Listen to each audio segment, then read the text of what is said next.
going to put him in the sun. She's such a cute lady. Yeah. Little. Yeah, she is a little thing.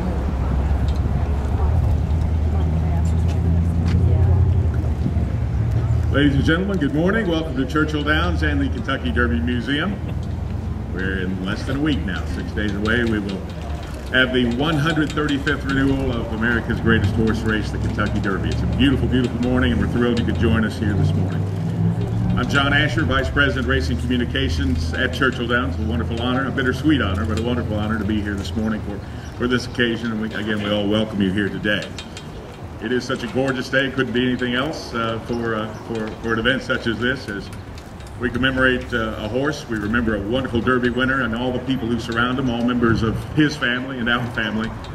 A horse that is truly special in the history of the Kentucky Derby, America's oldest continuously held horse race, and that is Barbaro, the winner of the 2006 Kentucky Derby.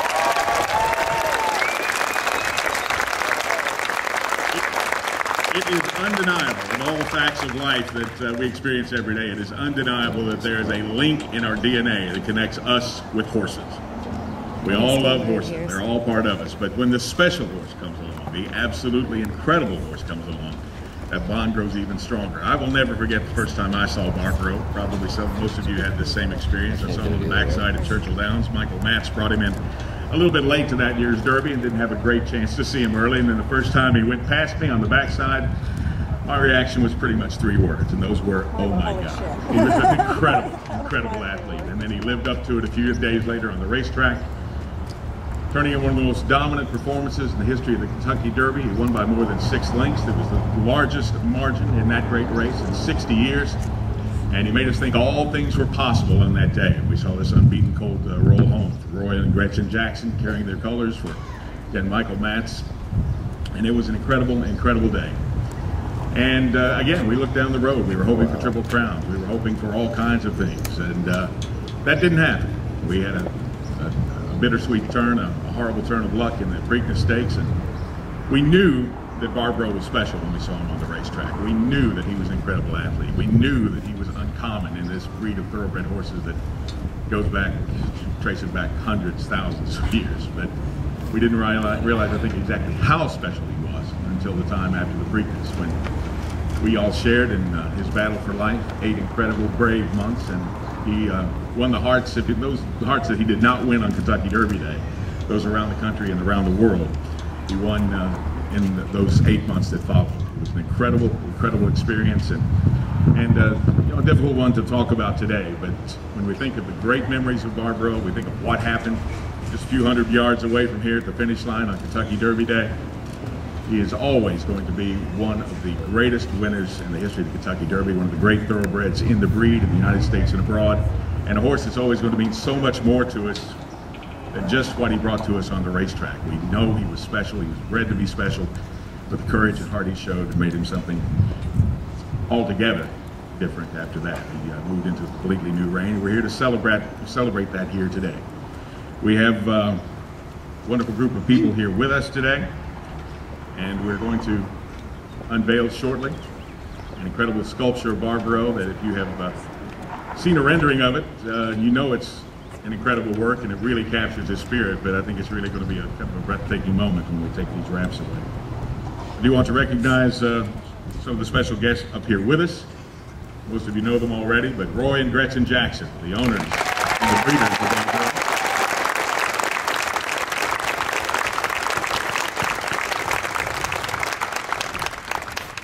The artist who has captured the spirit of Barbaro, and that was a difficult job. Alexa King is with us here this morning.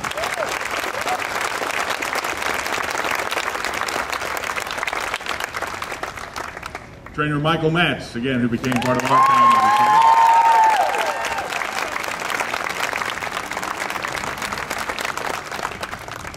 And another man we got to know well during Barbaro's life, in the latter months of his life, Dr. Dean Richardson of New Baltimore College, University of Pennsylvania.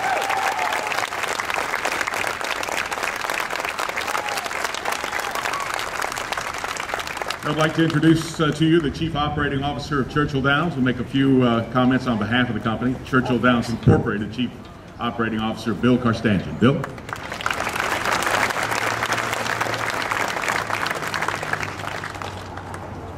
Thank you, John.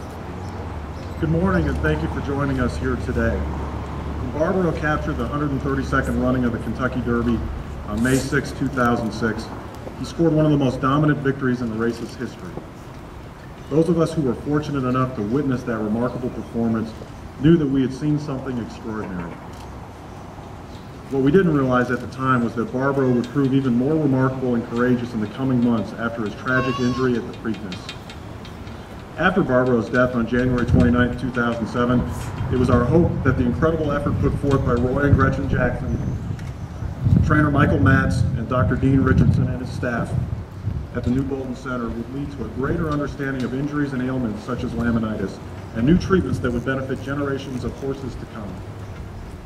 Barbaro's story captured the public's heart, galvanized our industry, and through such initiatives as the New Bolton Center's Barbaro Fund and the NTRA Barbaro Memorial Fund, a tremendous amount of work has been accomplished in a relatively short period of time. In our quest to accomplish more, Churchill Downs Incorporated recently announced our Safety from Start to Finish initiative, a series of groundbreaking new rules and policies designed to enhance the safety and welfare of all of our industry's athletes, both horse and human. The policies include unprecedented testing of track surfaces and comprehensive testing of all winning horses for more than 100 prohibited substances. We put these measures and policies in place with the goal of minimizing risk, ensuring the safety and well-being of our athletes, to improve the integrity of the sport, and above all, to do what's right.